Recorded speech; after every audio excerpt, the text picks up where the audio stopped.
Tactical Guy 1 from the YouTube world, bringing you another video that I believe is very important because you don't want to be at the wrong place at the wrong time like Mr. Enslin was. And the point of this video is that if you know your rights, that's fine, but if you have relatives, friends that live with you or that are always coming over, you might want to make sure that they know their rights as well, because you just don't want them to go ahead and waive their rights and let police come and search the house, and it's not even their house. So keep that in mind, folks, because it can always happen, like it did in this case.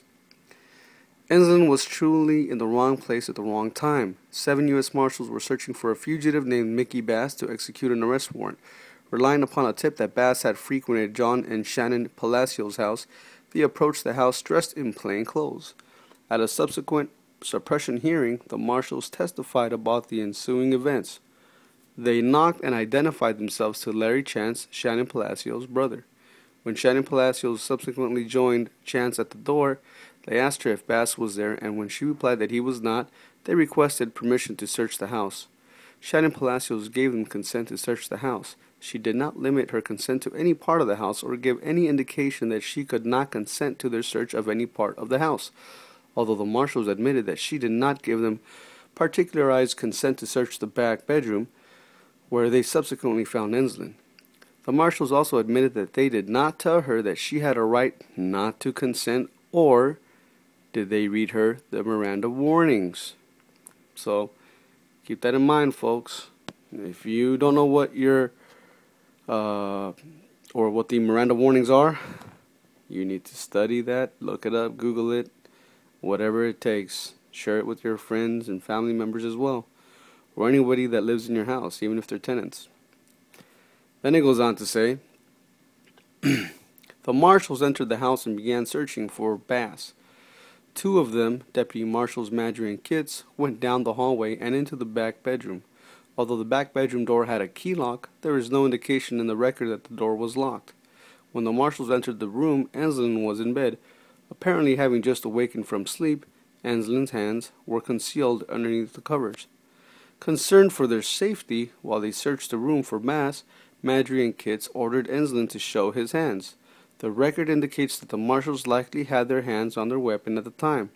When Enslin put his hands in the air and began to sit up, his movement shifted the covers and the marshals could see a gun in the bed next to him.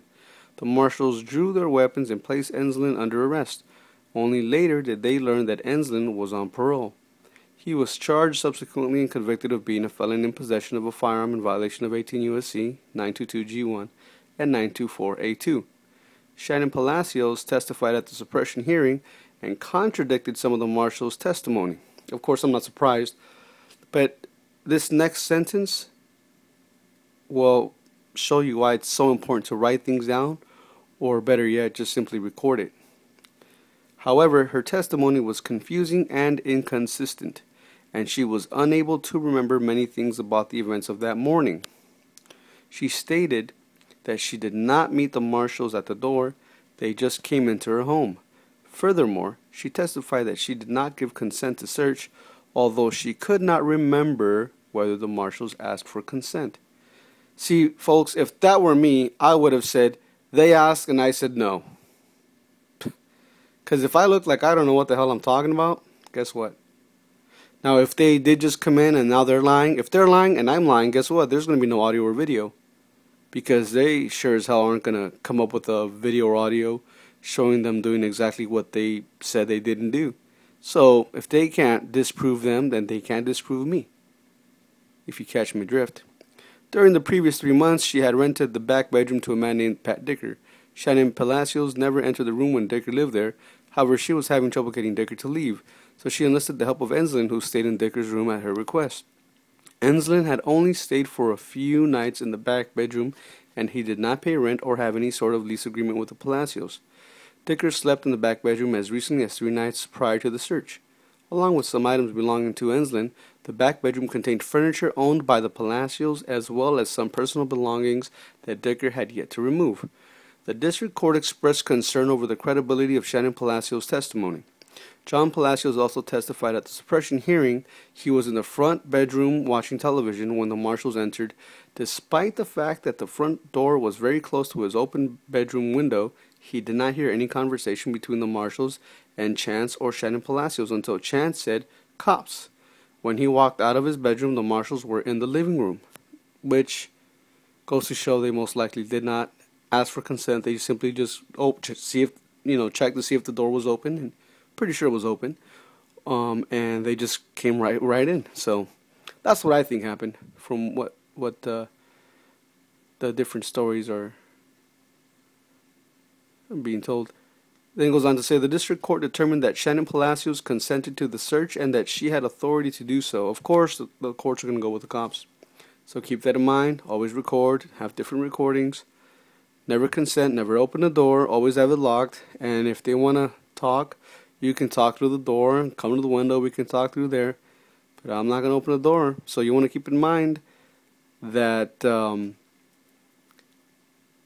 cops will say whatever they need to say just so they can get their foot in the door, and then before you know it, oh, this is in plain view, I can see this, and this is a crime. You're under arrest. Oh, well, now I can search everything because, you're in arm's reach.